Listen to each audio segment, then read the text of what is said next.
Welcome back, guys. We're at it again. Yes, that's right. I have changed the podcast name yet again. Third time is a charm.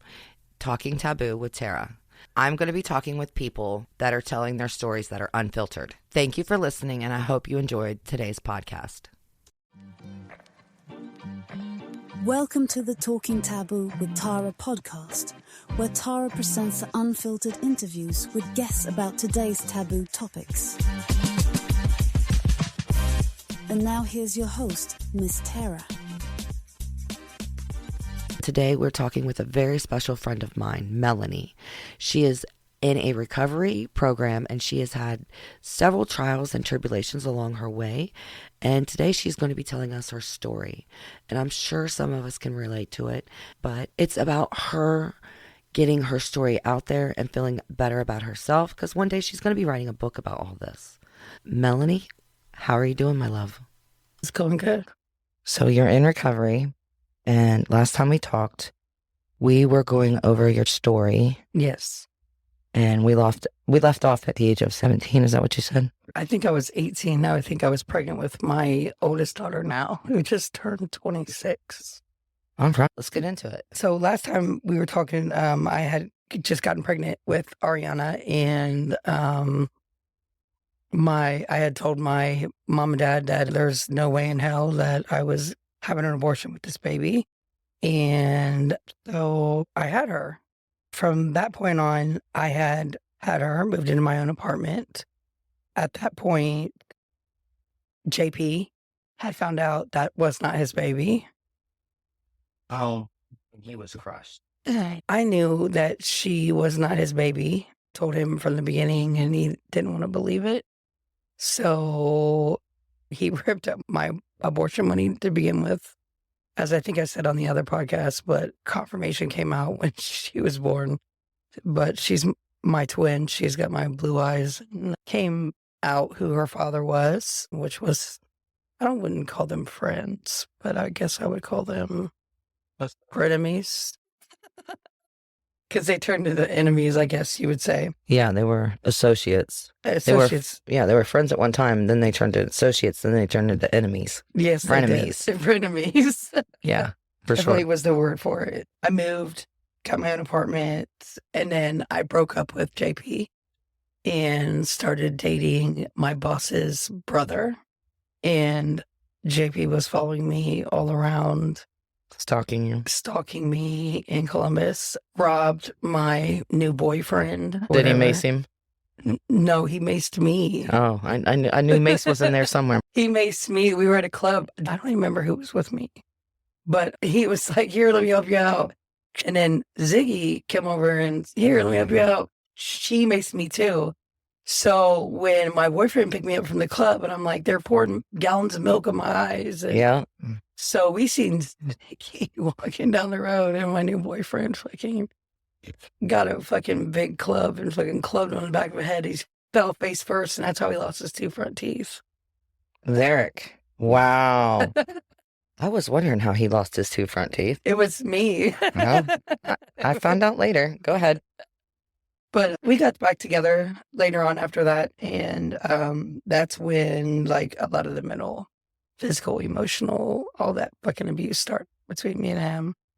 I mean, I think I said before, like, I think I had stabbed him. I think I had told you about that story, about me stabbing him.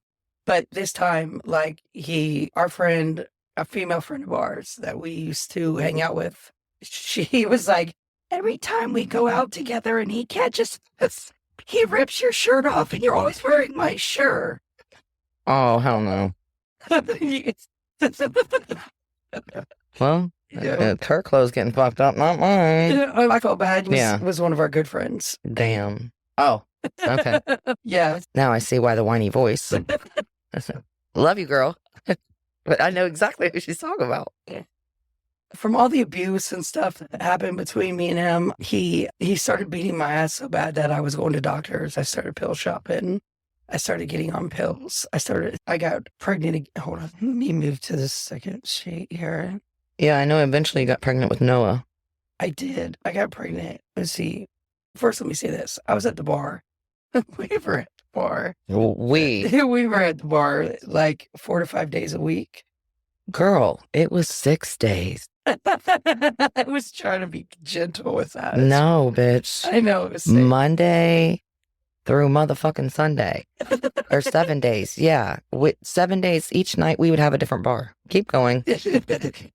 But I became manager of Diamond Dolls. Which is a dancing. It was an escort agency. Oh, that's right. Escort agency. Go ahead. It was an escort agency. And I started doing coke like crazy. Cocaine was my best friend. And every time somebody was going home with somebody's boyfriend, I was like, I'm good. And I would hold up my bag of cocaine. And I would be going home with my ball of cocaine, or I'd be doing sneaky links with baby daddy and nobody knew about. And that was my baby daddy at the time. He was just dating somebody else at the time. Yeah, we know. You guys like to share. No, it was just had a little competition thing going between. Competition between you and... Yeah. Yeah. Yeah. Yeah, I remember those days. I used to have to fight her sister. And now me and her sister are friends. I'm actually decent with all of them. That's good. But it took fucking 20-some years. Yeah, it did. It definitely did. Damn, bitch. And I was a hard-headed, stubborn. Yes, we are. Yes, we are. Yes, we were. Yes. So when we were drinking at the bar all the time, I was blacking in and out all the time. How about, do you remember my 1999 Mitsubishi Eclipse? No, I did not. I remember I heard about you having it. That's when the time that we wasn't talking in between there. Or maybe we was. I think you called me and told me you were in the top of a tree. Like, dude, like in the middle of your accident, you called me and was like, I'm in a tree. I'm like, what do you mean you're in a tree? You're like, I wrecked my fucking car, bitch. Okay, that was back during them days, yes. So I was blacking in and out all the time, but I've had a pill habit. The coke would hear me up. That happened. You were speedballing. I was all the time. If you're doing downers and uppers at the same time, you're speedballing. Well, I was going to baby daddy's, and I was meeting him at our friend's house in Linden Square. And all I know is that I wake up and I'm standing on my windshield. Yeah, and you called me. And then I kicked the door open, and I looked down, and there's a pine tree, and I had to jump down out of the car. My phone's in the car. Everything's in my car. I was scared. Then I blacked out again. And then I woke up. I'm walking down 270, and I'm trying to get somebody to pick me up on the side of the freeway. Nobody would pick me up on the side of the freeway. It's winter. I had on my coat. By the time I got there, I had frostbite on my freaking hands. They're putting my hands in warm water and shit. And all I could think about was, do you got my Coke? Do you got my Coke? And he's, fuck the Coke, where's your car? And I'm like, fuck the car. And he gave me my Coke, bro. You were bad, weren't you? I was so bad. It was so bad. How many times do you think that you've went from being clean to going back? How many times have you done this? Let's just say from the age of 11, 12, 9, 10, 11, 12, something around that, up until the age of 32, when they did what do you call it? Would they come in and I would sleep, and they're like, you want to wake up for this? And I'm like, no, why? And I'm like, why is everyone here? Intervention. There you go. And everybody had letters, and my kids were small, and I'm like, and they're like, we think you have a problem. And I'm looking at my mom, and I'm like, you think I have a problem? Yeah. You think I have a fucking problem? But that was not until I was 32 years old. And they're like, we're going to send you to Adams Recovery Center. How many recovery centers have you been to? Honestly? Let's be honest. From 20 to 25. Wow. Yeah.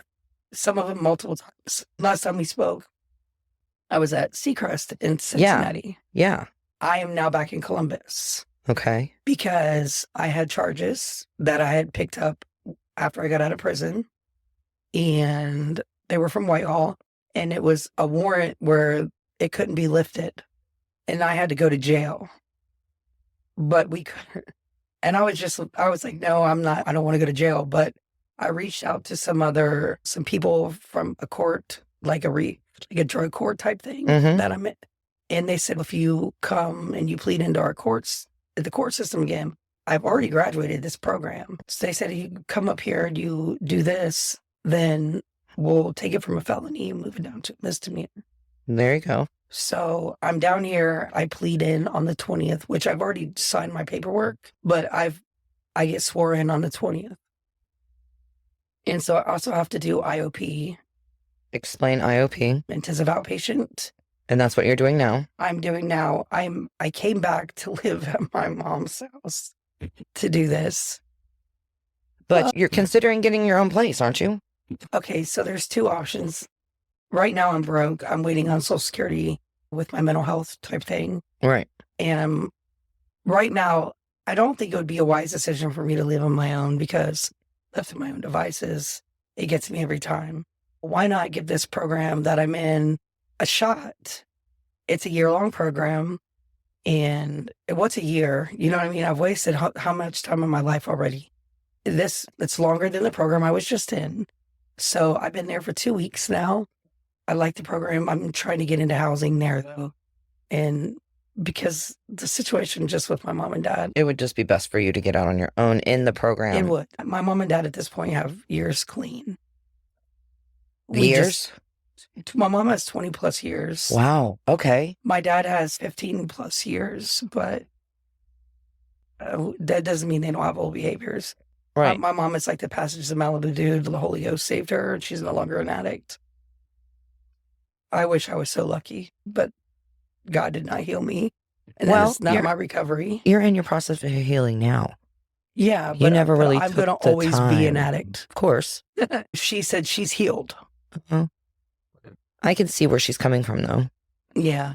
Because once you've been clean for so long, you no longer consider yourself an addict because you don't think about those tendencies at all. No, that's not true. That's not true. You don't think? No, not at all. Because there's people that got to use this program for the rest of their lives. Because that's a relapse waiting to happen. Do you think? I know. I see it in the meetings all the time. I do NA right now. Right. You know what I mean? And there's Narcotics people Anonymous. Yeah, they got 32 years clean and they're still doing meetings. You know why? Because it's like their daily rent. They got to pay. They got to pay it forward. They have sponsees and different things that they do in order to keep their recovery.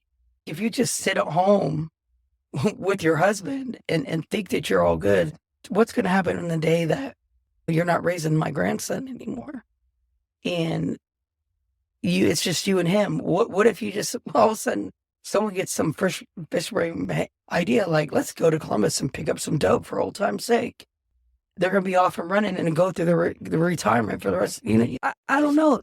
They have old behaviors. They've been clean for a long time. They have old behaviors. What do you mean by old behaviors? Okay. I have some resentments that I haven't let go of from my childhood. Mm-hmm. And I get very angry at her because she gets upset at me about the dumbest crap. And my stuff is more over things that I can't get over my childhood and different things that have happened. And then she just, my car, my this, my that. And I'm like, well, you asked me to come here to help with our money. You know, this was like, you knew I'm going to need to use your car to go to treatment. You know that I have court once a week. You know that I have to see a counselor and I have to see this and I have this going on and I have a probation officer and I have this going on. You know, I have these things going on, but she want to constantly cause conflict and stress and anxiety in my life. So you're thinking she's making it harder on you? Yes, she does make it harder on me. And she says I make it harder on her when I complain about it. But you just made it harder on me. How can I not complain about it? If I had my own vehicle, like, why do they go out their way? Okay, so here's another example. Why do they go out their way to give out their money to my son, to my daughters, to not my daughters, my daughter in prison, to Joe Blow down the damn road? But when I say, hey, I need $10 for parking because I'm going downtown today and I don't have a job and I'm waiting on Social Security, I'm the problem. I'm the problem. When they're like, Noah owes us $500, but we're going to keep giving him money.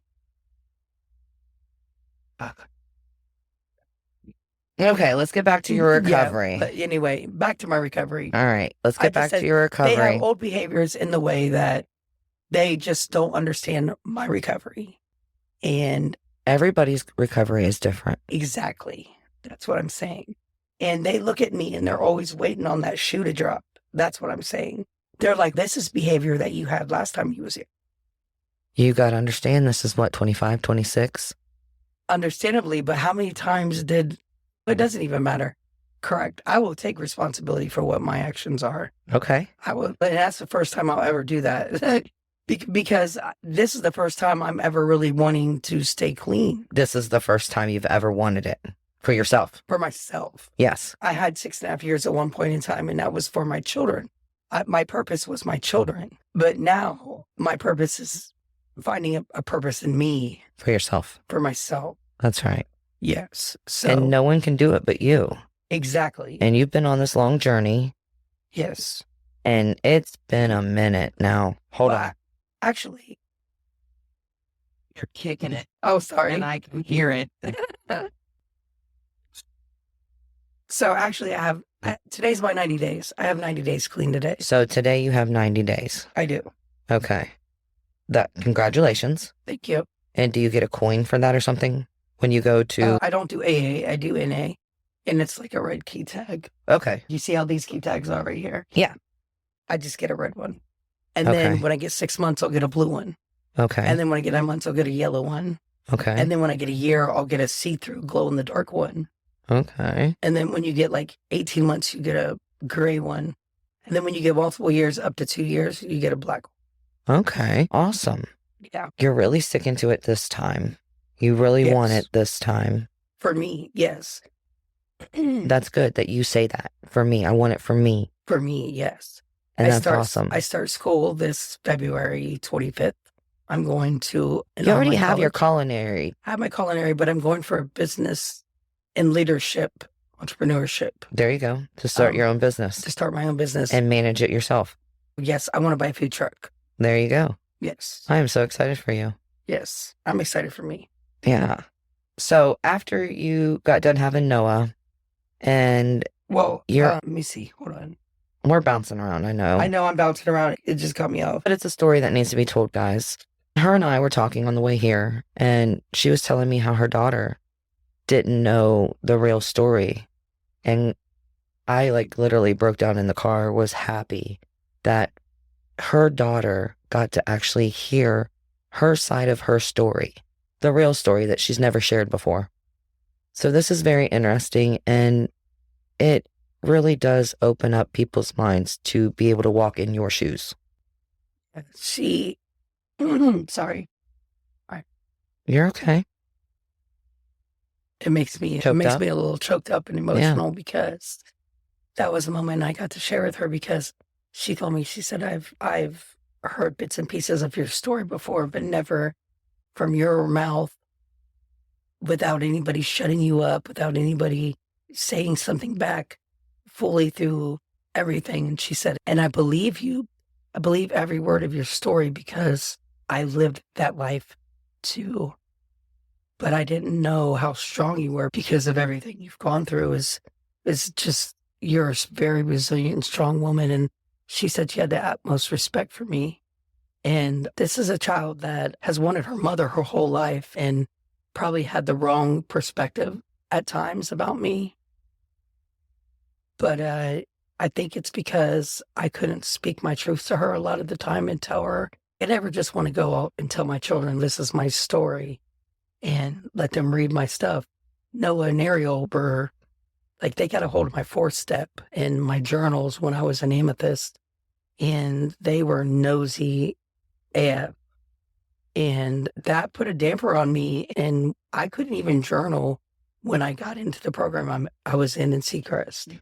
And that's very important too, part of the steps, isn't it? Not even that. It's, I just putting a pen to paper is relieving. For you. My counselor told me, you think of the ink in here as all of your pain and the the torment that you went through, and that when you put the pen to paper and the words start coming out, that's releasing it. Yeah. So that's another reason why we're talking about your story as well and getting it out there. Because when you release your story and you tell everybody about yourself, it's a whole nother level of dealing with your shit. And it's freeing. Yeah. And the last couple of my podcasts has been about dealing with your shit, not reflecting your shit on other people and actually stepping up and accepting it. I think a lot comes down to being accountable for your own actions and finding your, like, even if, like, you don't think that you have a part in something, you have to find your part in everything. Like, even if it was, I stood around and I dealt with it and I didn't leave when I knew I should have, or I allowed it to continue to happen for years and years and years and years. Maybe when everything first started to happen in my life, maybe I didn't have a choice on some things, but later on I began to have a choice. And you didn't change that. And I didn't change things. I let them develop and grow to this monster, this demon that grew inside of me, that to this point, this level that where not only is my mental health messed up, but my soul is messed up. My mindset's messed up. My heart is messed up. I'm this evil freaking person and nobody likes me. Nobody wants to be around me. I'm miserable and misery loves company. Right. And nobody wants to be around a negative freaking person. That's right. I've gotten rid of everybody that's negative around me. If they don't serve a purpose and I don't serve them a purpose, then there's no reason for each other to be in each other's lives. It's the way I see it anymore. No, there's not. If you got negative energy, I don't need it, nor do I want it. And that's another thing about my mother. I tell her I'm an empath. I can feel everything that you're feeling inside. I don't know what you're talking about. And I'm like, Mom, calm down. It's fine. We can talk about things. You know that. I'm an adult now. We can talk. If you're feeling some type of way about me, you can tell me, and I'm an adult. I can handle it. We can talk about it. We can get through it. And we can deal with it. We can deal with it. Yeah. I don't feel no type of way, Melanie. And I'll be like, wow, for somebody I'm not stressing out. That was a big deep. Maybe she's just dealing with it in her own way. But let's get back to your recovery. Yeah, let's get back to my recovery. I think what I would like about everything is I wish, because there was 2 parts of my recovery. And the first part about it was when I had my 6.5 years, JP, I needed to forgive him for all of everything. And there's a lot to our story. Oh, yeah. There's a whole lot to our story. And I needed to let that go. And that 6.5 years, I let that go. I never dealt with my mother and my father and all of this. So you dealt with some of your shit, but you didn't deal with all your shit. All of it. And now you're dealing with all of your shit. And now I think I'm dealing with the missing puzzle piece, because it's the one thing that irks me in life. Other than that, I'm cool. It's the one thing that keeps she's my one person I fall back on because I want to forgive her. Okay, so here's the thing. I want to forgive her. And but you don't know how. No, she's been there for me. She's picked me up when I was broken and pulled me out of situations and tried to help me out. But once I'm out them places, she don't want to continue helping.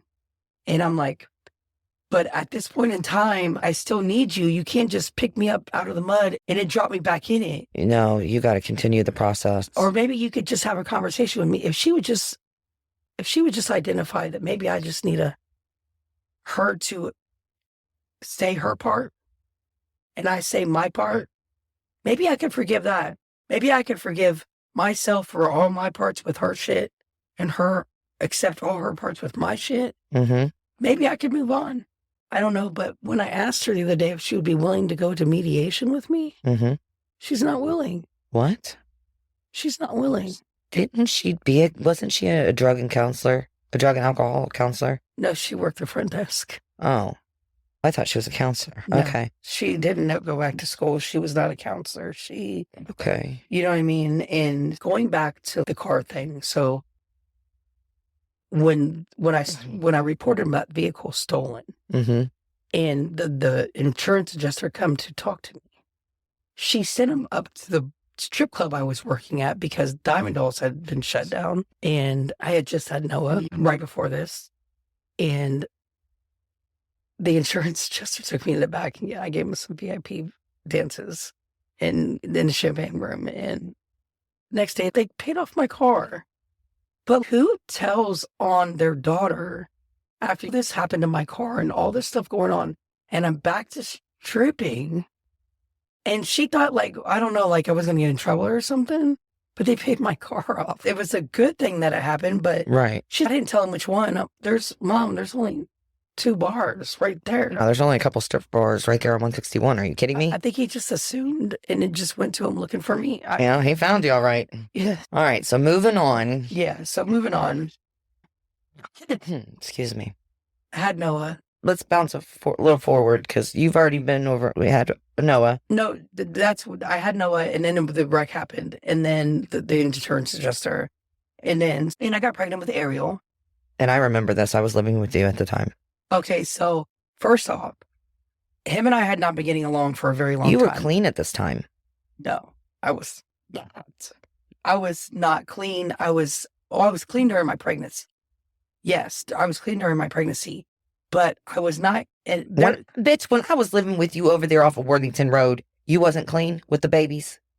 When you had the apartment or condo? I would ship them to my mom's for the weekend, and I would still like party every night. and then But you had a job. You got up every day. Yes, you went to work. Yes. You were going to school. You were Yes. fucking doing it all. Yes, I did. I was so proud of you. Yes, I did. I didn't use it like I wasn't. You using wasn't it like that. abusing. I wasn't abusing. I was a functional addict. Okay. Because I lived with you. But, and then you let John move in. And then I moved out, and I don't know what happened after that. First off, I lost that apartment right before I had Ariel. I lost that apartment right before I had Ariel. And I moved back into my mom's. My mom was using it at the time.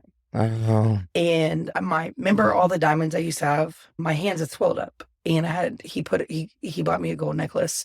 I put him on there, and we hid him in there. And I went and he got all fucked up one night. And I'm like, you better stop. You better get yourself together, because I'm telling you right now, we're going to have this baby in the next couple of days. And sure as shit, I went to the doctor appointment by my fucking self because he was fucked up. And my God, he freaking shows up at the hospital later on. I'm doing all this by myself in the hospital. Nobody's there. It's just me. And here comes fucking John. He got his shit together a little bit. And you know how he is when he's in the pills. His eyes is all red underneath here. His nose, he's blowing his nose a lot. And I'm over there looking at him like, you fucking jackass. I'm pissed as fuck. But my mom never shows up at the hospital. I'm like, where's my mom? Like, where's my mom? I'll never forget this. One nurse had to hold one leg. He had to hold the other. And he's looking at my leg like, that's a big motherfucking leg. And I'm like, fuck you. I'm pregnant. He was like, but that's why we call you Moo. And I'm like, oh my God. I have not forgotten that name. I had forgotten about that nickname. Oh my goodness, girl, Moo. So, what the fuck? We have Ariel. We take her home. And I go to get my jewelry. I don't think my mom's been there the entire time. She takes all my jewelry. Sells it to God knows who, God knows where, God knows what. She found your shit and stole it? Yeah. Just like half the shit in my closet. And you know, this was the early 2000s. Yeah. What was big back then? Like Guess. Yeah. And all that shit. Mm-hmm. Like I had. Fubu. Like there were so many name brands. So I had, my whole closet was name brand shit. Mm-hmm. And eventually when I started smoking crack, I got introduced to this girl. And she was like, you can pick something out of my closet. And I started looking through it. I said, you mean my motherfucking closet? Bitch, them are mine. That's mine. That's mine. That's mine. That's all mine. What are you talking about? She had the bulbs for my Christmas trees growing up. I'm like, my motherfucking mom is a motherfucker, bro. Wow. But what happened was she sold to an undercover, and the marshals come in and got my mom. She went to jail for 45 days and then had to end up going to rehab. I got a lawyer. I'm not going to say his name. I got a lawyer to take the case, and the judge that she had said, I don't send people with these kind of cases to rehab and not give them prison time. She was the first person they ever did that for. Wow. So she cleaned her shit up real quick. She got clean and sober. Me, therefore, I think within 2 years. Okay, so let's back up a little bit though, because John had ran somebody over with the Cadillac and about ripped at the strip club over some other girl and about ripped the dude's arm off and was getting ready to go to prison. It was Valentine's Day. And I'm like, I couldn't get a hold of him. Is that why he went to prison? Over the car? Yes. Or about ripping this dude's arm off? Yes. I had no idea why he went. That's why. But I pull up at his mom's sugar daddy's house or whatever, and I knew he was in there. I fucking knew he was in there. And this man's, you, Melanie, you can't come in here. I said, the fuck I am. I can't. I'm coming in. I said, motherfucker, I'm coming up in that motherfucker. I don't give a fuck what you say. I'm coming up in there, and I'm coming in now. I moved him the fuck aside, and I'm like, where the fuck you at? And I heard a female, and I'm like, bitch, I'm about to fucking beat your ass. Knew exactly who it was. Oh my. All of a sudden, here comes this naked bitch running down the hallway. She jumps in this room and jumps underneath the bed. He grabs me by the back of my head, pulls me in there, barricades me, beats me with a gun, fucking broke pictures over my fucking head, did all this shit. I will show you my booking picture right now from this thing. Were you went to jail? What?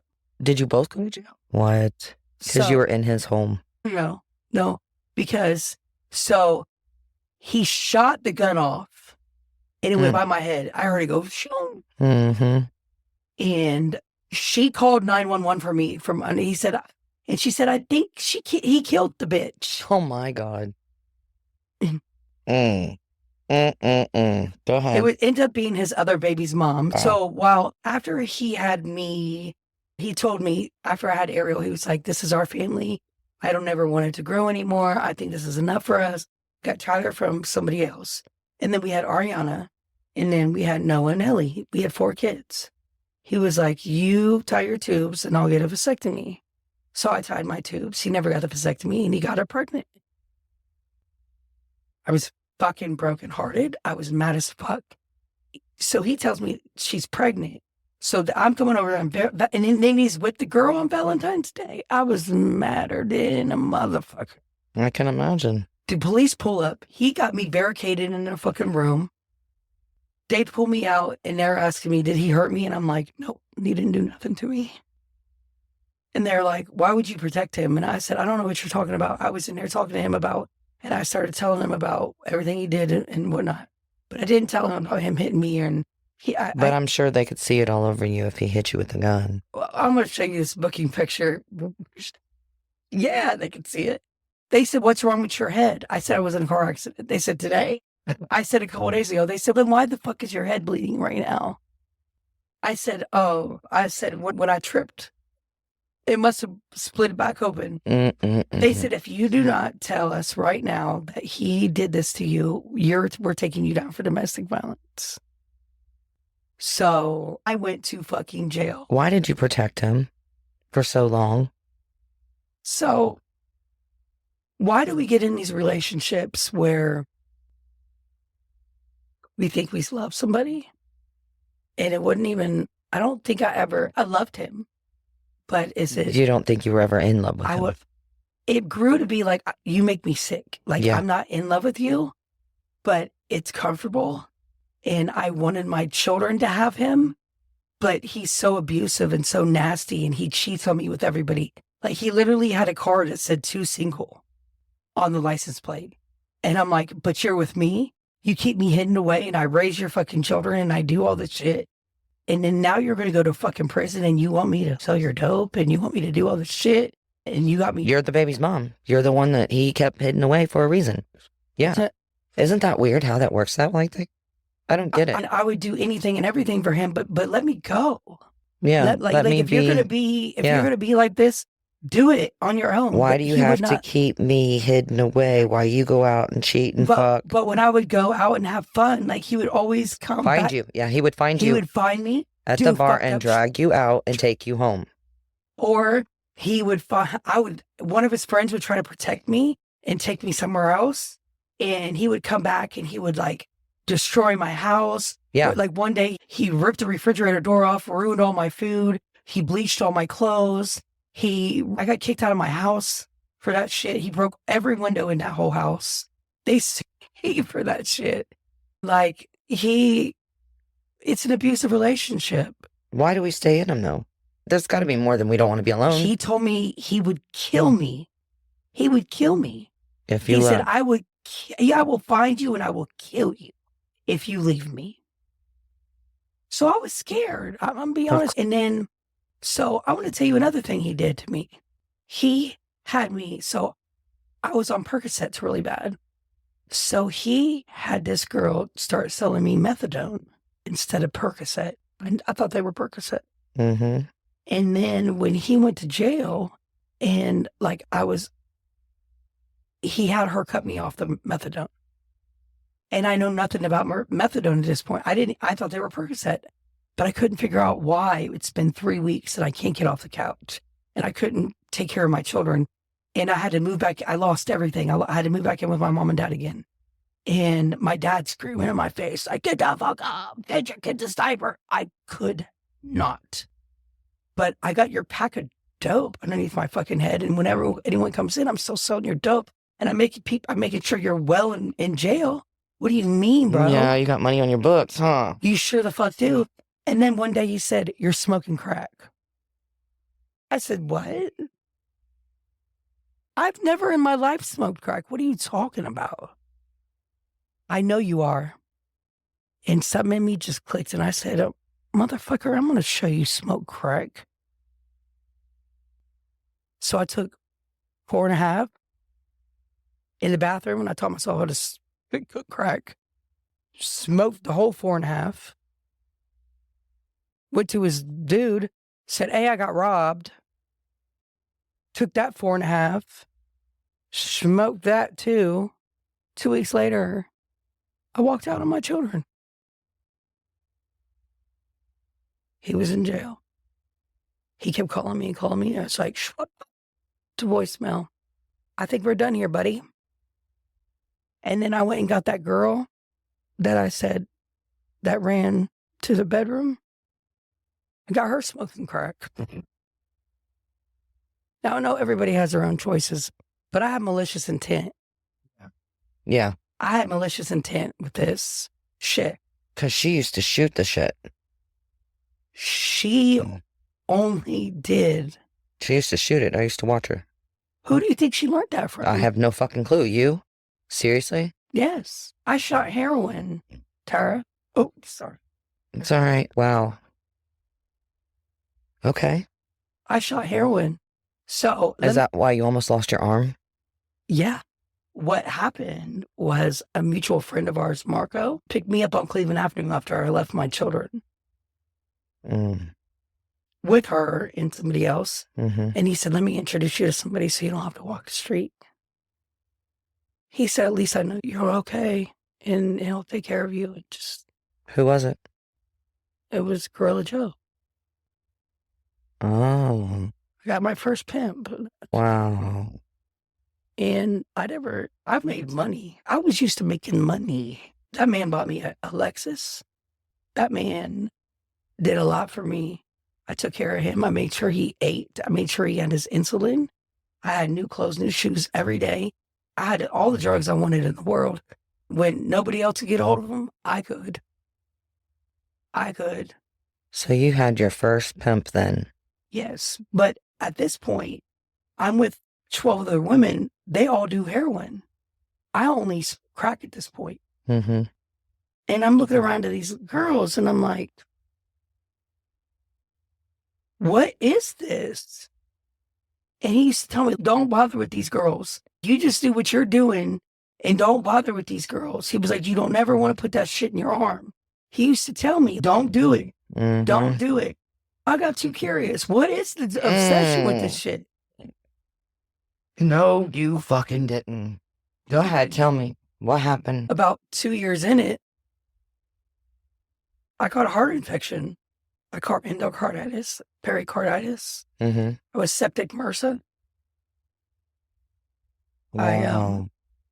I found out I had Hep C, and they had to induce a coma. When I went into the hospital, I had a fever of 104.9.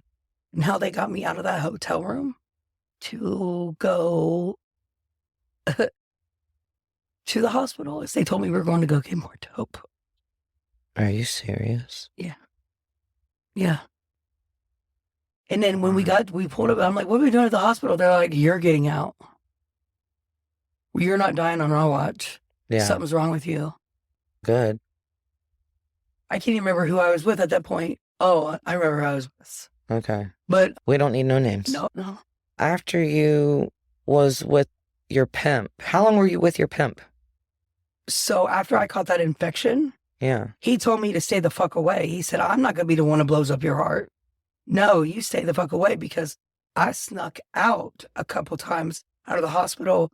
But one time I took the IV. Are you kidding me? I took the IV and put in the back of somebody's van and went and smoked crack for. Girl. Now listen, I pissed dirty for cocaine for 6 months. 6 months. 6 months. After you quit? Yes. Girl. That's how much drugs I was doing. And Enough to kill a fucking elephant, it sounds like. I was also shooting it up. I carried around cocaine liquid and I put water to it. Wait a minute. Did you take your fucking IV and shoot up in your IV? Yes, I did. Oh my. They had a pick line in my arm. And then I left again and I went over to somebody's trap house and I was over chilling with my friend, which was one of JP's friends, and got caught in a SWAT raid. No. Swear to God.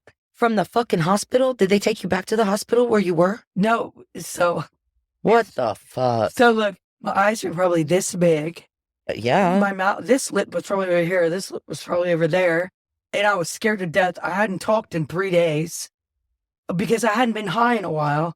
And when they had us zip tied and our noses to the wall. And when they turned me around, they said, what the fuck? What's in your arm?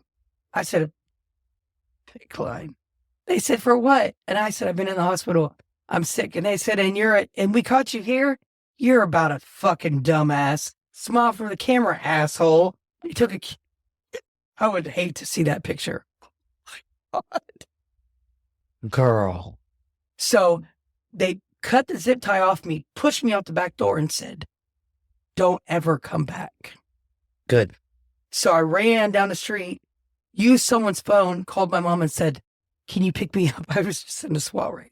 She said, what do you mean you're in a SWAT raid? You're in the hospital. I said, I've been gone from the hospital for 3 days and I was in a SWAT raid. And she said, oh my fucking God, Melanie. Oh my God. Oh my God.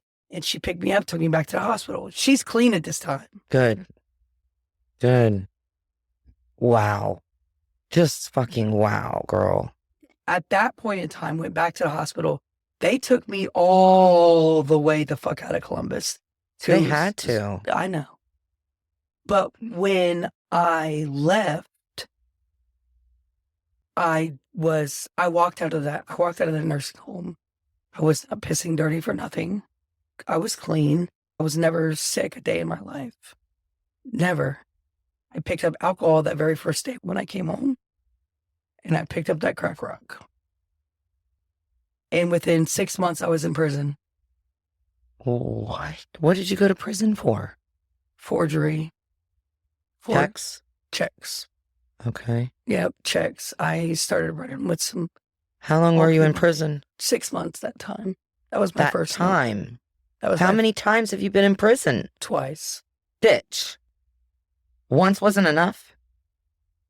I spent guess 21 not. days in the fucking Jackson Pike, and that was good enough for me. Okay, well, I never got a number, thank God. Knock on wood. I don't have a felony. I've done a lot of bad shit in my time. Not a lot, but I've done some dirt.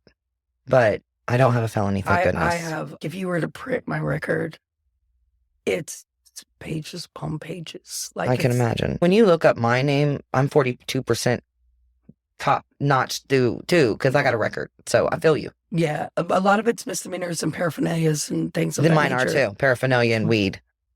But my first charge ever was assault on a police officer in a DUI in Grandview. You fucking hit a cop? No, okay, so... Is that where you tossed the handcuffs? No, that was Ariel that tossed the handcuffs in prison. No, it was when I was drunk, coming from the strip club, and I was drunk as hell, and he said I went left to center, and he pulled me over, and when he asked me to get out the car, he opened the door, and I fell flat on my face. Damn. And he was like, "You're done." He said, "You're done." Yeah. And then, so I'm like, I gotta pee. And he was like, "Well, you gotta wait on a female cop." And I was like, "I will piss all over the backseat of your car." He said, "You'll piss all over yourself." I said, "Piss all over the backseat of his car." And he got mad at me. And as I was just trying to pull me out the car, my leg went up and kicked one of them by accident. And they charged me with assault on a police officer. And so baby daddy number one had to come pick me up from jail, and I had to repay him. I had the money like in my house, and that was when I was living in Grandview. And so when I don't remember peeing on myself. So when I spent in the county jail downtown, I spent 5 days in there because it was the weekend and it was like a holiday weekend. And like he literally had to drive with his head out the window. Because you smelled like urine so bad. And ass, probably because I hadn't showered the whole time I was there. Oh, girl. Okay, I'd never jailed before. That was my first time in jail. And I was... All right, I'll give bougie. it to you. It took me a couple days to get in that shower, too. It did. I was bougie. But, bitch, I could not. No, I couldn't stink. Okay. You're bougie. Bougie, a bitch would get in the shower. Okay. Dirty butt. Not there, no. Oh, God, it was horrible. Yes, it was. Oh, my God, it was horrible. And then, okay, I've been to Jackson Pike at least 30, 45 times. Oh, my God, I've only been once, and I'll never go back. I'm good. I learned my lesson. I've been to Delaware County a few times. Oh, I heard that one was nice. I've been to Licking County a couple times. I never went there, but I did get in I've been to Knox County once. Jesus Christ, girl. I've got a hell of a record. Your record definitely exceeds mine. Yes, I have. So like 4 or 5 felonies, and they just pleaded the one down. That's good. Yeah. Jesus. Yes. You're a felon. Girl. All right. So now that you're back on your healing journey and you're getting well for yourself this time. Yes. When you went to the mental hospital, did they put you on mental meds, right? Because you're schizophrenic? I'm not schizophrenic. I'm sorry. Okay. Someone I just found out is schizophrenic. I can't remember. Oh, yeah, never mind. That's not you. I am bipolar. I have PTSD. Uh-huh. I have borderline personality disorder. Uh-huh. I have an anxiety disorder. I have DID. What is DID? It's dissociative identity disorder. So you don't know who the fuck you are? Sometimes. I have Or- alternates. You have alternate personalities. Haven't you ever noticed that? Yeah. Yes. Yes, bitch. Oh, my goodness. Does it all together now for you? It does make a lot of sense. It really does make a lot of sense. Some names that I've used to go by Yeah. have stuck. Yeah. Wow. Ashley, Billy, there's a Patricia, Okay. there's a couple more. There's the baby. Yeah, I've seen the baby. Yeah, I've seen the baby before.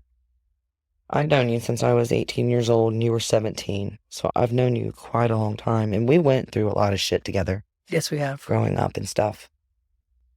Since you've been on this journey, what is the one thing that you can tell people a good reason why you're doing this? Like a positive. Let's rephrase that. Can you tell people a positive result of going to the rehab that you're doing? Okay, so I'll say I came into Seacrest kicking and screaming. I didn't after the seizure and then waking me up telling me I was dead and I can either go back out and die or I can talk to the social worker and find some treatment and try to live my life. Mm-hmm. I have anger problems. I have a lot of issues that I need to work on. So after they set me down and they said, look, anger is a secondary emotion. We need you to take this here journal and write in it and write down, okay, you may come off as anger, but what are your real emotions? And I'm like, what are you talking about? Yeah. Real emotions. Yeah. It's hard for someone to know what real emotion is when all you felt is anger. I literally had to look at a wheel, and then if I sit and look at it and be like, oh, yeah, I'm anxious. Yes, I'm very overwhelmed. Yes, I'm irritable.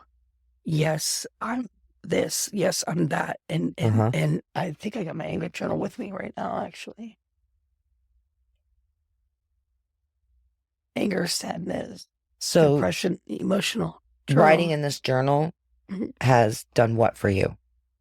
It has helped me progress from anger to realizing that it's a secondary emotion, that I don't need to be so impulsive. So I'm bipolar, I'm impulsive. So even when not on drugs, even when if I'm not on drugs and I'm not on my meds, I can still be up for days and go into psychosis. And so I used to wonder, being out in the streets, like, why am I still the only one up? And everybody else is falling asleep and going, and I'm like, I'm ready to go still. And I would stay up weeks and weeks till I would go into psychosis and I would hear things and see things and things would go crazy in my brain. Yeah. And one positive thing for me is realizing that I'm not crazy. Okay. I'm not crazy. No, baby, you're not. I have mental health issues. Yes. And as long as I keep my meds together, yeah, and as long as I continue to work on myself to be a better person and not give in to my anger and my depression, and I be a better person, look out for people that are coming in the door so I have 90 days. The person's coming in the door today. If I could just give them a little bit of advice would be, stay in today. Live for today. Live for today.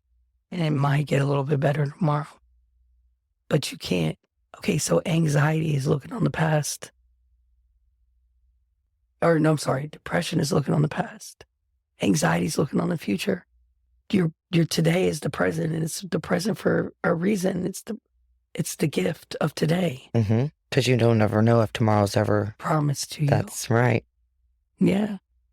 That's right. Yeah. And I live by that. So I try to be very optimistic, and even though people drive me crazy, and even though things don't always happen how I want them to happen, and even though frustration happens and I'm anxious and this is going on, just slow down, take a breath, and realize look where I've come from. Yeah. I've been in way worse situations. But what I do realize is that if I keep going back out there, I'm not going to have the seat anymore. It's going to take my life. So you do know that if you don't stop, you're going to die. Yes. It's a life and death situation for me right now. And it's only 90 days. So as long as I keep progressing one day at a time, I'll have tomorrow to talk about what happened yesterday. I am so proud of you. Thank you. I am so fucking proud of you. Thank you. And I started my book. I just want you to know. You did? I've got half a chapter done. Not much, but I'm going to take it very slow because it's got to be a little bit more detail-oriented and everything. But yeah. I did. I sat down last weekend. I am so happy for you. I did. That is going to be incredible. It's going to be a documentary? It's more like a memoir. Okay. I don't know. What would you call that? A memoir, a documentary, a biography? Yeah, a biography. That's what I would go by, a biography. Yeah. But definitely. Who am I? I'm just a nobody from Ohio, but I got a story to tell. And we all have a story to tell. It's just, do you want to tell it or not? Do you want it out there or not? I do. I do want it out there. That's good. I someday hope that maybe my son might pay attention to one of your podcasts. And he's aware, as my daughter is, of some of my stories. Will he listen? And will he really take in consideration all the trauma that I've been through in my life? Oh, yeah. He's young and naive, though, yet, too. He's still very young. Got to give him time to grow up some. But I love all my children. Oh, of course you do. And they may not remember it, but I was a great fucking mom. When you were there, yes, you were, because I do remember. I was a great fucking mom. Yes. I fell off, but I still want to be a great fucking mom if they let me. You're going to be a great grandmother now. I am a great grandmother now. You see them crying at the door. Yes, I was so shocked. I was like, wow. He said, let me come. Let me come. Aw. So cute. Her grandson is adorable, guys. All right. We're going to stop there for today. All right. And we will pick back up and do part 3 real soon. All right, Sounds listeners. Don't forget to stay sexy, stay confident, and remember, take care of your shit. Don't reflect it on other people. It's time to grow up. Yeah, one day at a time. That's right. One day at a time, guys. Until next time. Thanks for listening to today's podcast. Follow all of Tara's social media, but going to talkingtaboo with Tara.com. Also subscribe to this podcast and our YouTube channel.